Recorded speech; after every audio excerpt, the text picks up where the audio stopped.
We all face setbacks. They rarely make appointments with us.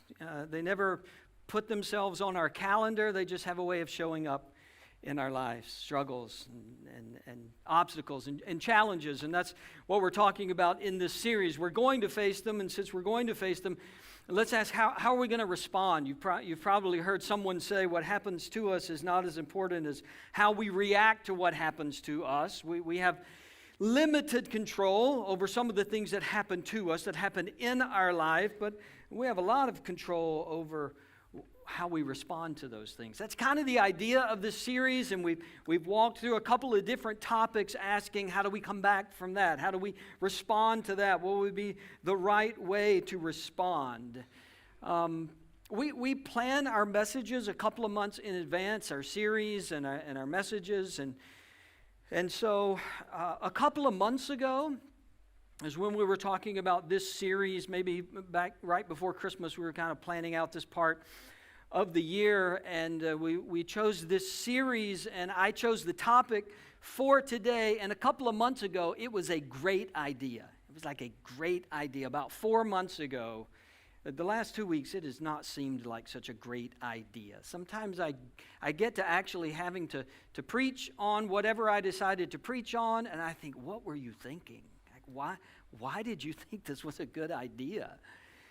It is a heavy subject, and there's no way for me to make it lighter. It would be inappropriate for me to make it lighter. This is a heavy subject. We're going to talk about coming back from grief.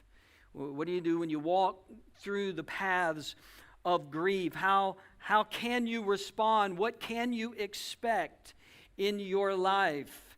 And like I said, there's no way to make that funny. There's no way to make that light. It just kind of sits with us. It kind of stays with us. I don't know that we commit whole services to grief very much in the church. I don't think I have in the past. We talk about grief at funerals, but we don't talk about it specifically as much in church, and I kind of think maybe we should every once in a while, because the reality is we all go through it. And if you haven't been through it, you're going to go through it. If you're not in it now, you will eventually be in it. It will visit you. So let me say at the outset, we got about 30 minutes this morning, and there is no way to cover all the aspects of grief in 30 minutes. There's just not. I'm not sure I'm qualified to cover all of the aspects of grief, but even if I were, it would be impossible to do that in 30 minutes. We have a grief share group, community group here at our church, and they meet every week, and it's people who are walking through grief, and they study God's Word together, and they share, and they walk through some really important principles about grief and how to let God bring us through seasons of grief. If you need a next step after this message, I'd be glad to put you in contact with the folks who lead that group. It's a valuable ministry here at our church, but let's be honest, a couple of months isn't enough either.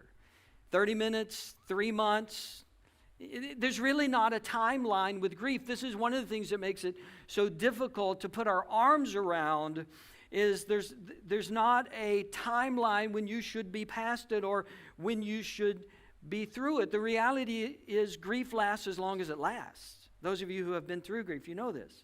Grief lasts as long as it lasts. It stays as long as it stays. It gets better and then it revisits. You make progress and then you lose that progress. This is the beautiful and bizarre and painful path of grief. It lasts as long as it lasts. There are even some griefs, the heavier griefs, they never completely go away. They leave their mark on us, and they're just there. They are now a part of who we are, and we carry them with us. Having said that, grief doesn't always feel the same at every stage. Like there is an initial, usually an initial overwhelming sense of loss or hopelessness or darkness or lack of interest in almost anything. And that changes over time. Grief does change. It doesn't always feel the exact same way, but grief doesn't necessarily end either. It doesn't run its course and then we're over it. We don't come to a finish line. Grief just lasts as long as it lasts. I've mentioned each week that There are specific challenges with each of the topics that we're going to take up. With grief, we could spend the rest of our 30 minutes listing the challenges of grief. Here's the one I want to present to you, though, today, is that the challenge with grief is the finality of it. The finality. There is an ending. There are some things that stop. There is a before and there is an after when it comes to grief. This is what our life was like before. This is now what our life is like after. There is a finality. When it comes to grief, there's not the opportunity to go back and redo something. You don't get to revisit something from the past. You don't get to say something that you didn't say. You don't get to unsay or apologize for something you did say.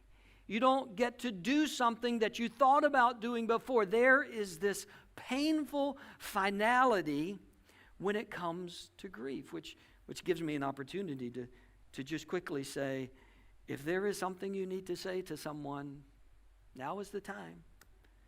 If there is something you've been thinking about doing or saying or unsaying or apologizing for, don't wait and wait and wait and wait. When you get to the point of grief, there is this very painful and very obvious finality to it. Before we jump too far in, let me allow for the fact that there are a variety of items that you might grieve for. We tend to think of grief as losing a person to death, losing someone from our lives. That's the one we normally think of. In many ways, that is the hardest of the griefs that we face. But certainly, we grieve a lot of things. We grieve anytime something is lost. An opportunity is lost. Maybe a relationship is lost. Something was there and it's not there anymore. We often go through the same stages or emotions of grief, even if it's not life or death. Having said that, again, I keep appealing to 30 minutes. In 30 minutes, I can't kind of chase down all of those. I can't keep saying which applies to what, and so I'm going to let the Holy Spirit do that for you. You know where you are. You know the things that you grieve, and I trust that God can walk us through this discussion to kind of keep us on track, to kind of move us in a direction. I want to go to an Old Testament story that features grief at its core, and there are a lot of those. You could probably think of several Old Testament stories that have grief in the story or even at the center of the story. Job comes to mind, right? Job is a story of grief and how we manage our relationship with God as we go through grief. When you read the life of King David, he went through multiple periods of grief in his life. I want to go to a smaller book. This is the book of Ruth. Maybe you're familiar with the story, maybe not. It's a very small book, close to the beginning, about a fourth of the way through the Bible. It comes after Joshua and Judges. So Joshua, Judges, Ruth, a little bitty 4-chapter book. It's the story of a man and his wife and their family and decisions that they make and tragedy that they encounter. This is how the story begins, Ruth chapter 1. In the days when the judges ruled, there was a famine in the land. So a man from Bethlehem in Judah, together with his wife and his 2 sons, went to live for a while in the country of Moab. The man's name was Elimelech. His wife's name was Naomi, and the names of his 2 sons were Mahlon and Chilion. They were Ephrathites from Bethlehem, Judah, and they went to Moab and lived there. Now Elimelech, Naomi's husband, died, and she was left with her 2 sons. They married Moabite women, one named Orpah and the other Ruth. After they had lived there about 10 years, both Mahlon and Chilion also died, and Naomi was left without her 2 sons and her husband. It starts with the phrase, in the days the judges ruled. In the days of the judges ruled. That orients us in some sense chronologically. That puts it in a particular time frame on the calendar for the nation of Israel. It happened during this time frame, but it does more than give us a chronological view.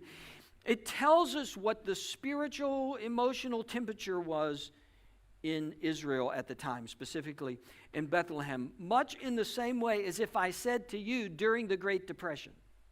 Right? The phrase during the Great Depression orients you chronologically, right? Early 20th century, 1929, 1939, in that range. You know on the calendar where that fits chronologically, but you also know what that time was like. It was a difficult time. It was a challenging time. Perhaps we've heard our grandparents talk about, our great-grandparents talk about that time and the struggles of that time. It orients us not just chronologically, but experientially to what was happening.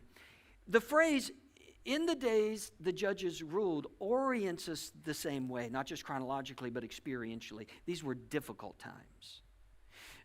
Israel was swinging back and forth between order and chaos constantly. Back and forth. Order and chaos. Good times and bad times. Good leaders, bad leaders, and sometimes no leaders. And they were on a descent through that period. Ending up at the end of Judges with the line that ends the book of Judges, if you're open there, and it just says everybody did what was right in their own eyes. Like there were no rulers, there was no rules, it was wild, it was chaos, everybody just did whatever they wanted. This was a difficult time. To add to the difficult time, the narrator of Ruth says there was also a famine. These were hard times. And so Elimelech and Naomi make the decision that it would be best for our family if we got out of here. It would be best for our family if we moved to another neighborhood, if we moved to another state. If we moved to this other place, we could protect our family better. We could guard our family better. It would be in our family's best interest to leave here and go somewhere new. Now, we can criticize them for a variety of reasons for making that decision, but the story reads as if their motivation was, we want a safer place.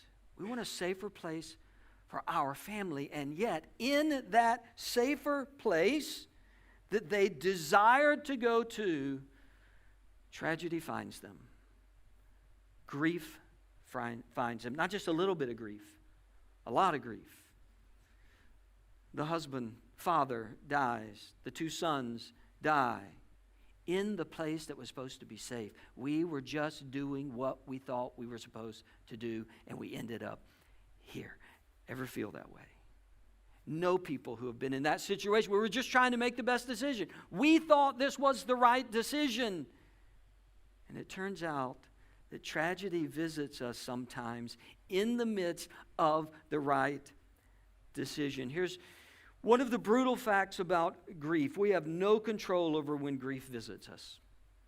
We just have no control over when grief visits us. We move to the better place, the place we can protect our family better, the place where we think we have things under control. We go to this new place and it finds us. Life is going along perfectly well. Everything is working out the way we want it to until it doesn't. This is one of the great challenges of grief. It finds us. Hopefully it hasn't found you lately. But the reality is it will find you eventually. The reality is it visits all of us. And I know both in the first service and in this service, Rich and Therese are an example. There are people that are processing huge grief in their life right here in our church. And I know at the same time there's some who aren't, which is wonderful. I hope that's you. I hope you aren't. And so for some of you today, I'm just going to ask you to kind of tuck this in your back pocket because you're going to need it one day. Just kind of file this away wherever you file these sort of things, because although you may not need it now, grief has a way of finding us. It visits us even when we're trying to make the best decision.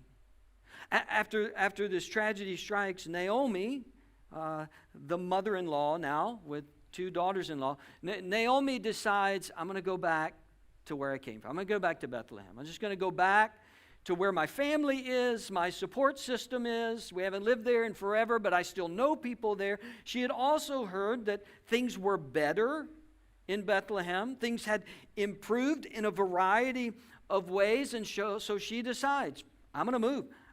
I'm going to take a step, which is a principle to remember in grief. In grief, we have to take the next small step. We just have to take the next small step. And that small step may be really small initially. It may be tiny. What is the step I need to take to get through today? What is the step I need to take to get through this week? Naomi looks around and says, I can't stay here. I can't sit here forever. I've got to make some decision. I've got to make some move. When we experience grief, at some point, we have to take a step. We have to make a move. One of the reasons likely that she needed to take a step is because she had two young ladies looking to her for direction. Like when you've been through tragedy, when you've faced struggles, usually there are other people around you waiting to know what you're going to do. What's the step you're going to take? What's the decision you're going to take? Because it's going to affect us. Sometimes we have to take the next step because others are waiting for us to follow along in what they're struggling with. Now, this is a balance, I'll admit. There is a balance to this making a decision and making a decision because people are waiting for you. For one, there's kind of a general rule in grief. If you've ever been through a really tragic event, somebody has probably said to you, in general, don't make any big decisions for at least a year. Right? And that's a good rule. It's not infallible, but when we're under the emotional weight of an immediate loss, then that can be not the best time to make a decision. It can be best to wait till we're more emotionally healthy, till where we see things more clearly. But at some point, we have to step. At some point, we have to step because people are watching us. People are waiting for us. People under us, our family, they're waiting for us to lead through grief. Now, I mentioned there's a balance to that. When you fly, we've all been on airplanes. We get on the airplane, we take our seat, and before you taxi away, they give you the speech, right? And none of us pay attention to the speech because we don't think we'll ever need the speech, and we've heard the speech, and they try to spice it up sometimes and make it funny, and it never works because it's the same speech. We know what they're going to say, but there's a part of the speech they get to every time that says, in case of emergency, mask will drop from the ceiling, you are to put your mask on and breathe normally, right? This plane may crash. Breathe normally. Just breathe normally. But if you're a parent, they have extra advice for you. The extra advice goes like this. If you are traveling with young children, put your mask on first and then put your child's mask on. And they have to tell us that because most parents, let's give ourselves the benefit of the doubt, most parents instinctively want to protect their child first. But in case of an emergency, if you try to help your child and you pass out, you're no longer any help to anybody, right? So the instructions are, okay, make sure you have what you need, you have an oxygen supply, and then take care of your child. In moments of grief, that's true. Like sometimes we got to put our mask on first. Sometimes we have to step back and say, okay, what do I need in this? How do I get healthy in this process before I can help someone else get healthy? But at some point in that process, probably before you're all the way to the end of that process, you got to start helping somebody else through that process as well, especially if you have children or if you have people that are depending upon you, like with the mask sort of thing. It's great to put your mask on first. That's really good advice. But if you put your mask on first and wait till the plane is landed to put your child's mask on, then the child's probably not going to make it, right? At some point, in the midst of the turbulence, you've taken care of yourself, and now you got to bring this other one along as well. As we walk through grief, there are times for us to put our mask on first, and there are times to turn and say, all right, we've got to make these decisions. We have to move forward. We have to do the next right thing.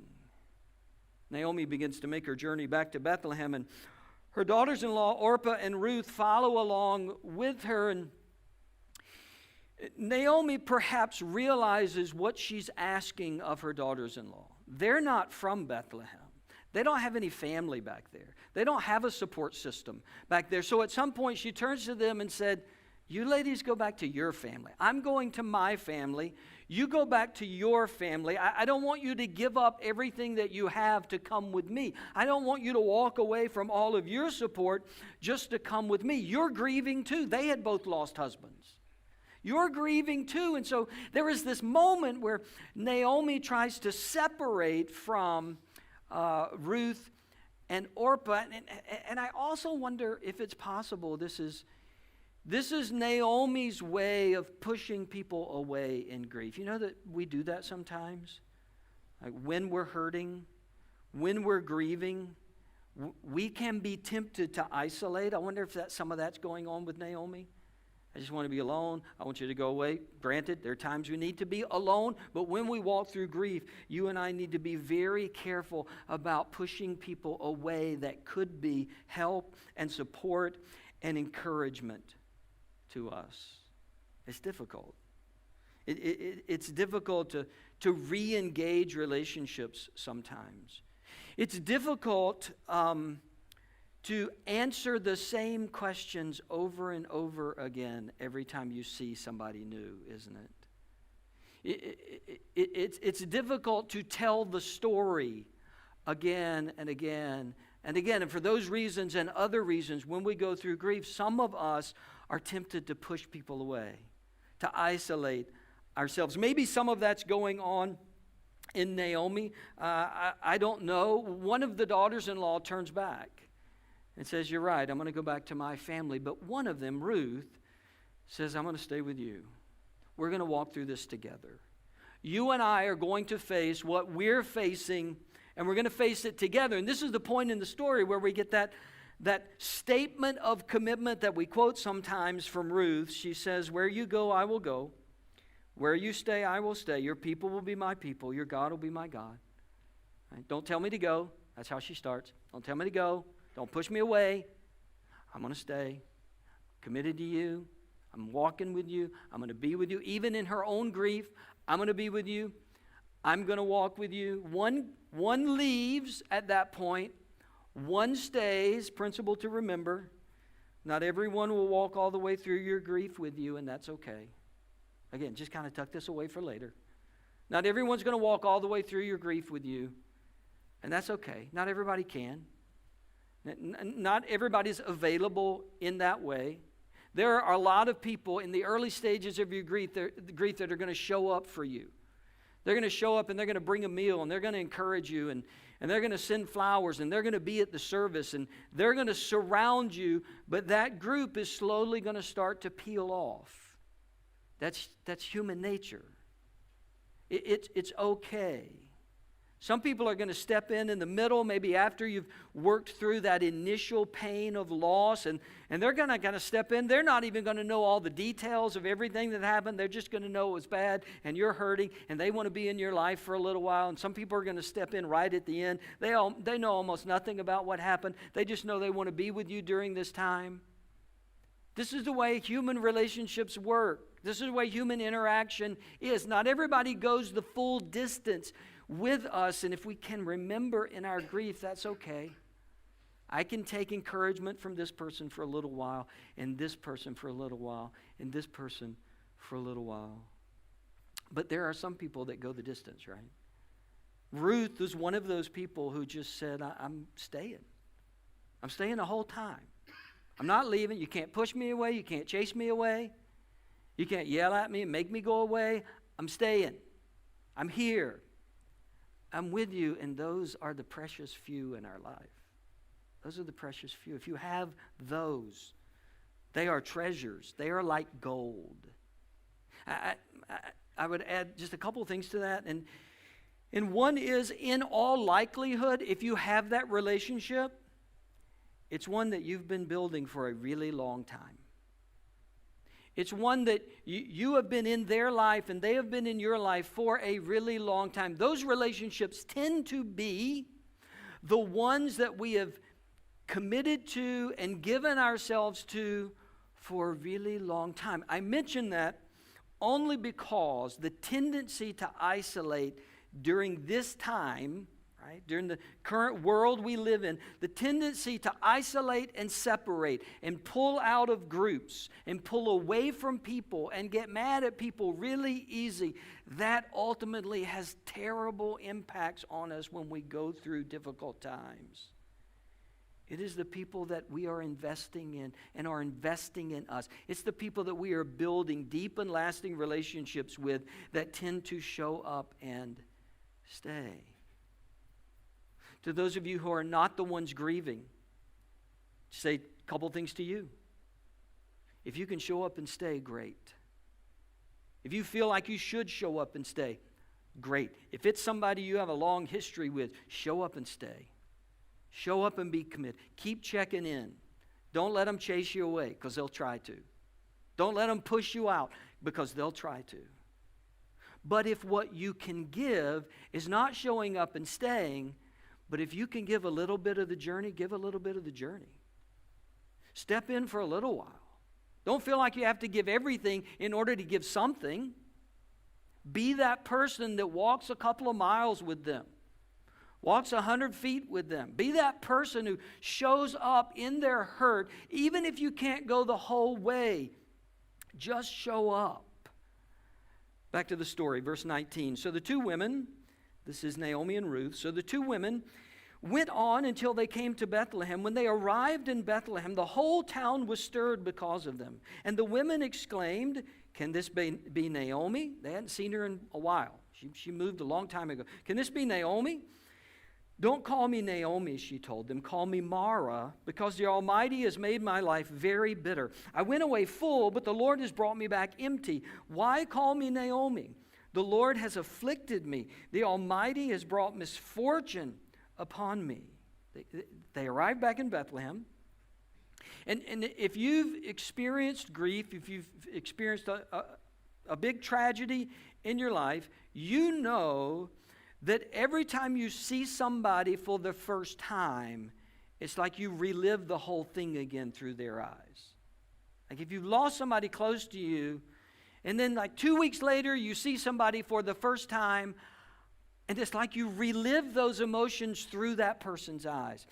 Naomi's walking back. She hadn't been here for a while. She's walking back. These are people she knew from childhood, and they're catching up with her life at this point.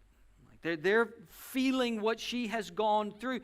And Naomi is painfully honest about how she feels, if you didn't pick up on that. Like, don't even call me that name anymore. I'm not the person I used to be. And in some ways she's not. And in some ways she'll never be that person again, right? In some ways. I'm not the person I used to be. I am bitter. I am hardened. I am broken. I am angry.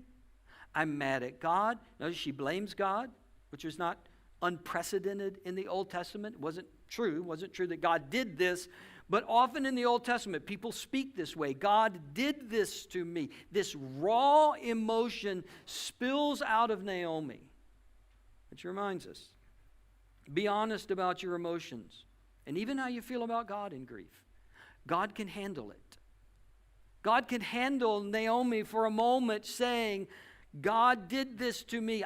God has made my life hard. God can handle that. Be honest about the emotions that you feel. We've said it sometimes. Other people say it. You feel what you feel in these moments, right? You feel what you feel. And there will come a time later when you should assess those emotions, perhaps. You should gain perspective on those emotions, perhaps. But in the beginning, you feel what you feel. Just say what you feel. Give it the name that you have for it. Don't worry about whether it's the right name or whether you should feel this. You feel what you feel, and here's Naomi's demonstration of that. This is what I feel. I don't feel like Naomi anymore. I'm bitter. I'm broken. I'm mad at God, and I don't want to talk to you. This is Naomi's perspective in this moment. Notice, we don't get a response from Ruth at this point. And it may be that she feels differently. It may just be that the narrator didn't include her thoughts. It may be that culturally it wasn't Ruth's place to speak. It may be that Ruth is in a foreign place, so why would she speak? But when we look at the life of Ruth going forward, we don't see this harsh, bitter response. There's a moment coming in chapter 2 where somebody's got to go get a job, right? Somebody's got to go get food. We've got to eat. Naomi is still too crushed in her discouragement and despair to even go outside of the house. And so Ruth says, I'll go. I'll do it. I'll go. I can go find a place to work. I can go find us some resources, which reminds us, everyone moves through grief at their own pace. We see in this story, everyone moves through grief at their own pace. It's not a race. It's not a rush to the end. We've said before, it's not a you should be over it by now. You can't measure your journey through grief with anybody else's journey through grief. If you get encouragement in some way from other people's story, wonderful. But you can't measure yourself against them because you're not them.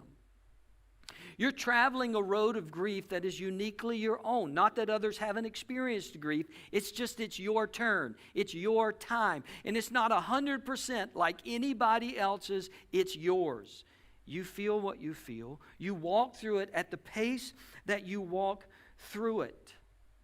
We all go through it at different paces.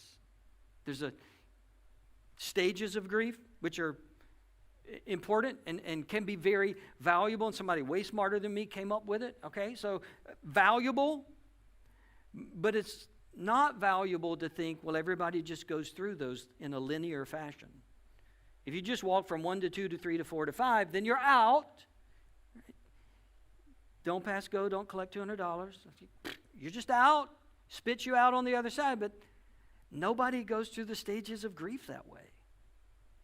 People don't go 1, 2, 3, 4, 5. They go 1, 3, 2, 1, 1, 4, 3, 7, 4. You're going to walk through it. As you're going to walk through it, Naomi and Ruth are walking through their grief at different paces. Listen to verse 22.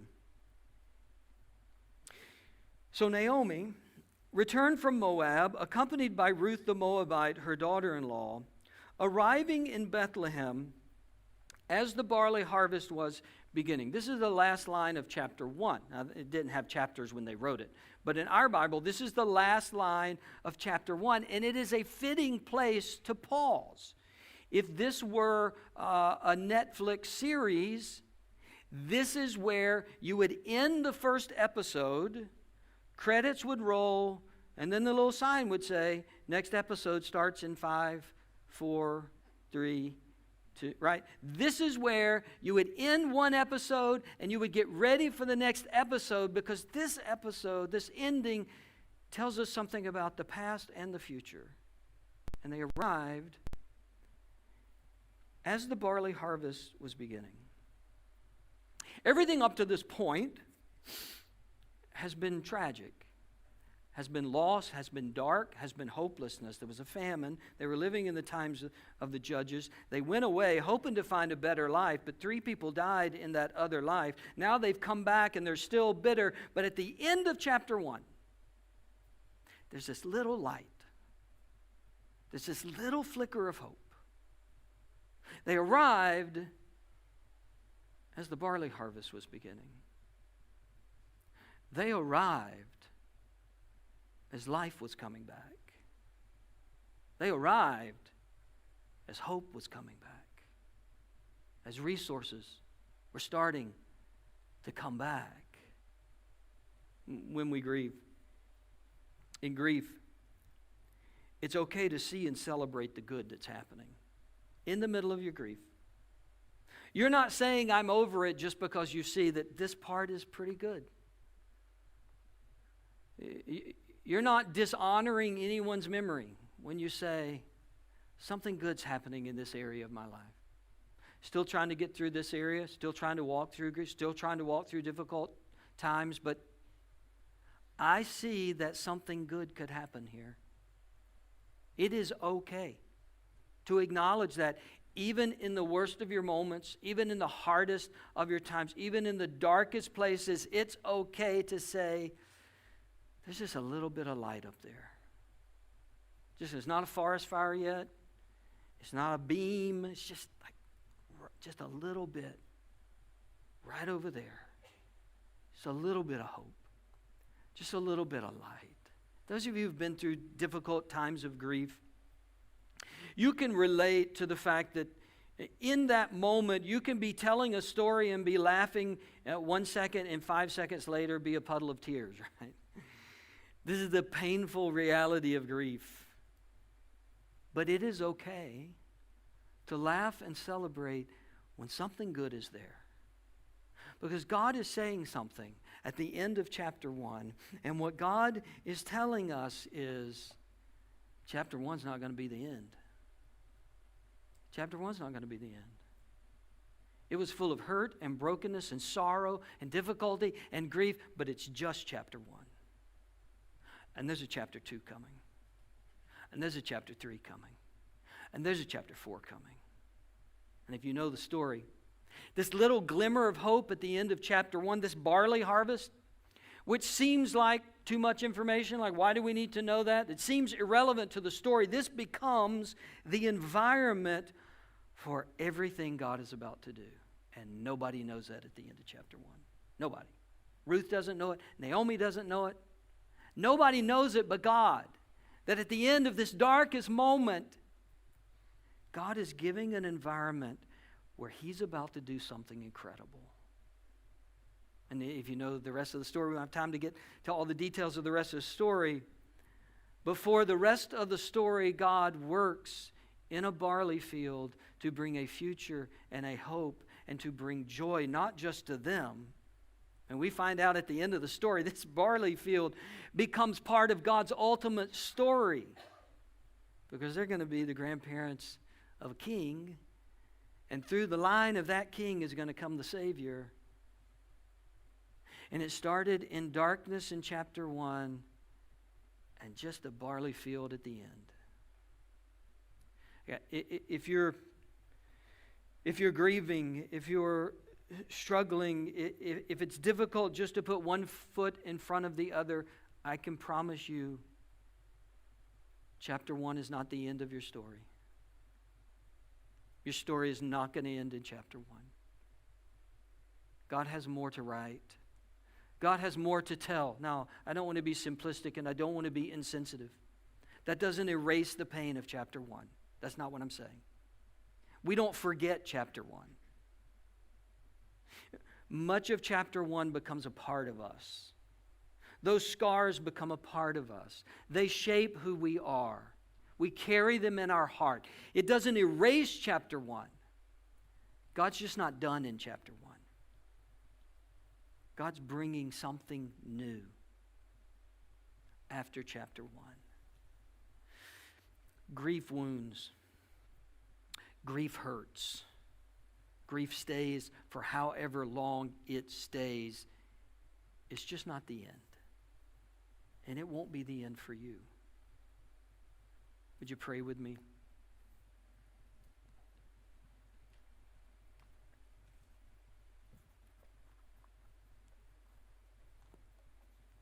God, hard subjects are hard and heavy, but you are with us in them.